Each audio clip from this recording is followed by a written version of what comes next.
And I think in today's day and age, you need to be aggressive to meet these goals. Obviously, as was mentioned, Singapore has a big need to come up with new technologies to meet the nutritional needs and future nutritional needs.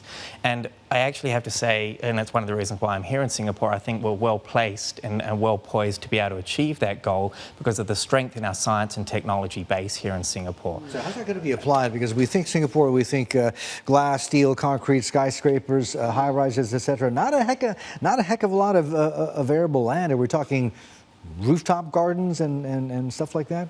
Well, we're talking a number of different things, and that's where it becomes interesting. And I think we're not going to be able to just look at one solution. So rooftop gardens, urbanisation, urban farming is definitely one.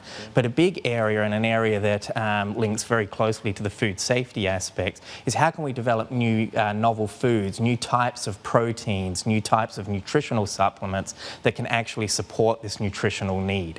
So it's not necessarily about building all growth or more food, it's also about building the right food. Going down the plant-based route? Plant-based, microbiology, fermentation, there's a whole lot of things that are being spoken about the moment. And where for me this is interesting is as you build the need for food security, so security being enough food, new sources, we then have to look at how do we actually support those new sources? How can we test them from a safety perspective, make sure that what we're putting out on the market and on the tables is safe for the consumers? And so that's obviously something that's near and dear to my heart, both as a safety scientist but also as a consumer. And you're formulating ways to do this that doesn't involve animal testing, which is my favourite part of the story, I have to say. Yes, correct. In A-STAR, so the Agency for Science and Technology and Research's Innovations in Food and Chemical Safety program, one of our key factors is looking at what are the drivers needed for new tests and for new changes in legislation and safety testing. And of course, one of those is what does the consumer want when putting their products out. So there's a lot of talk about naturals, a lot of talk about organics. And one of the big areas is, of course, looking at non-animal alternatives for safety testing. But from our perspective as well, we're also looking at it very much from the science perspective, because what we've learned to understand is that many of the animal tests and the types of studies that we used to perform to look at food safety aren't actually appropriate for understanding human safety.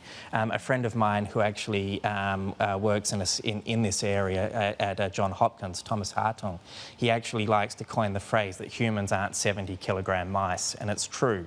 We can't rely on these animal tests to understand human safety. And so one of the things that we're looking at in the Innovations in Food and Chemical Safety program is how can we develop better, more accurate and predictive tests for the human biology.